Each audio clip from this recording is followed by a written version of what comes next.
This is the system. It's way beyond Stasi, East Germany, way beyond that. And it'd be the socialist dream for Soviet Russia if they'd had it then, because they had to use spies for everything, basically, and hire ordinary folk to spy on neighbors, etc.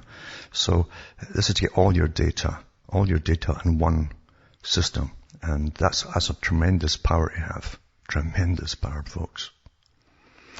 Also this ad 2 from the National Law Review. It says, Brain Spray and the Law. It's quite an interesting article. Now that we can capture and use the signals emitted by human brains, which they can actually, it says we should consider whether brain signals are public property. If your face and voice become available to the public through use, it's the same true for your thoughts when they can be read by others. Several recent news items have illustrated the progress humans have made in understanding the brain's workings and harnessing an active brain for practical purposes. For example, this week's Duke University researcher Miguel Nicolillis used microchips and the internet to connect the brains of two mice on different continents so that the thoughts of one can influence the actions of the other. Much of Dr. Nicolillis' work involved creating an exoskeleton that a paralyzed person could operate with brain signals. They always say it's going to be used initially to help people with paralysis and so on. It's from the military-industrial complex is behind everything, folks. It's always weaponry first. Similarly, University of Pittsburgh researcher Andrew Schwartz has been working since 2006 to find ways for a person to control a robotic arm with only brain signals. In February 2013, surgeons implanted 4 microchips in a paralyzed patient's brain that translate her brain feelings or signals into movements in robotic equipment. 60 Minutes and ABC News showed a video of the Pittsburgh patient feeding herself ice cream through brain signals to a robotic arm. Such scientific work involved detecting brain signals seems like science fiction, but the technology is available right now and will only improve over time and soon will be available commercially. Right now, the most rudimentary brain-driven technology can be purchased. High-end toy emporium Hamisher and Schlemmer sells a telekinetic obstacle course, it's called, that uses focused brain waves to maneuver a ball through an obstacle course. The game comes with a headband to read your brain signals and then wirelessly transmit those signals to the game's air fan, which increases or decreases speed depending on your signal. And it blows a foam ball around an obstacle course. And it says Australian scientist and entrepreneur Tan Lee, the founder of Emotive Life Science, has created a headset that serves as an interface for reading the wearer's brainwaves, making it possible to control virtual and physical objects with directed thoughts. Eventually, the headsets will be conditioned for diagnostic use, but current products using the brain interface headset for video games, allowing users to drive virtual race cars with their concentrated thoughts. So it comes down to, once this is there for access, and you won't even know they're being accessed half the time, or most of the time perhaps, who owns your thoughts?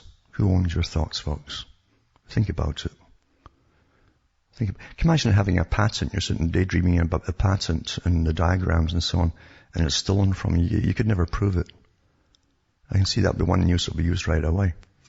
But I'll put this link up tonight just to let you see too. Plus, it says, is Google planning a microchip for people's brains? This is another article.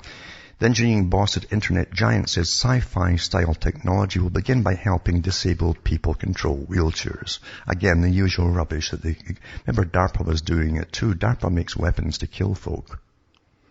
And they said they were going to help people with paraplegic conditions. So it says, it faces a major backlash over claims it colluded with U.S. authorities to open a backdoor to users' personal information. So these guys, you can really trust Google, right? But it nevertheless intends to leverage the wealth of data it holds on people to offer them increasingly personalized search results. The ultimate ambition is to get inside users' heads with microchips that will download search results straight into their brains. And it says online advertising giant Google's new wearable accessories are merely a stepping stone to its ultimate ambition, which is a microchip which can be embedded in the brain. The company, which uses its search, email, and other services to funnel personalized advertising to users, is currently trialing prototypes of its a glass device, which is worn like a pair of glasses. But Google is staking its future on a new service which will use the information it holds on registered users to automatically predict their search needs and present them with the data they want. The ultimate ambition is to literally get inside the users' heads using search queries to read their thoughts and then fulfilling the data needs by sending results directly to microchips implanted into people's brains. This is Ben Gomes, Google's vice president of search, told The Independent that the sinister-sounding vision is far from a sci-fi fantasy and that research had already begun with such chips to help disabled people steer their wheelchairs. They're getting a few senses of direction with the wheelchair, but getting from there to actual words is a long way off, he said. We have to do this in the brain a lot better to make that interaction possible. We have patience for that to happen, but the pieces of technology have to develop. So they are working on this whole thing very, very fast, and I wouldn't be surprised at how level they've actually got it already. I'm pretty sure they will have, because they never disclose to the general public what they actually have. Also, you find that everything out there really is to collect data on you or alter your behavior or whatever else. But it says Netflix, aside from delivering streaming video to consumers, also wants to provide open source software, Netflix OSS, to tech vendors. Netflix, in its quest to fill gaps in Amazon Web Services, has come up with more than a dozen tools, including the popular Chaos Monkey for testing web application resiliency. And now Netflix OSS has got a pretty big fish on the line, IBM. Now IBM, with the big masters of the world, were given the sole right to go across the world to set up the smart grid worldwide. Smart meters and so on, everything smart business, you name it. And no one, it's never gone to, again, any kind of vote from the general population for any of this to be done. It's done way above government level, because what runs the world is not government. The government is there to rubber stamp what the big corporations push forward. And that's well understood amongst those in government too. But anyway, that they're teaming up, as I say, with IBM. Now, when IBM has its different meetings throughout the year, you'll find every international corporation that anybody attends, they must attend IBM. They're the big guys for all of this. But this article goes into IBM, its relationship with cloud and all the rest of it, and how they collect lots and lots and lots of data. It's just never ending, actually. And this article here, it says too, it goes on with it too, it says multiple profiles are coming to your Netflix account. And it says multiple users may soon be able to use the most of the same Netflix account by way of numerous Facebook logins and the same subscription. So there's the carrot. That's the dream of Netflix chief product officer and so on.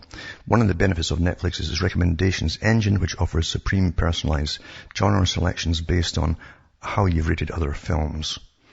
And it says, but if you're sharing an account with the rest of your household, these could become diluted quickly by your cohabitants' personal, some might say terrible tastes.